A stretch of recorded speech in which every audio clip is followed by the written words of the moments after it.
কি করতেছো?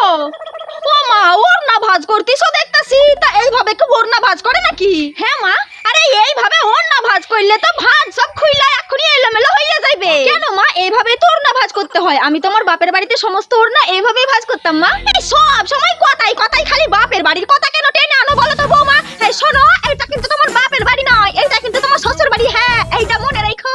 আর বাপের বাড়ি থেকে যা শিক্ষাইছো আজ থেকে সব ভুইলা যাও। আচ্ছা ঠিক আছে।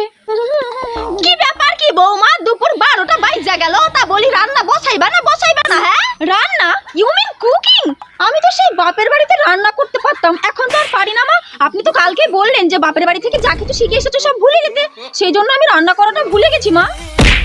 তা আমি যখন সবকিছু ভুলেই গেছি তখন আপনার কাছে আবার নতুন করে শিখে নেব কি আছে।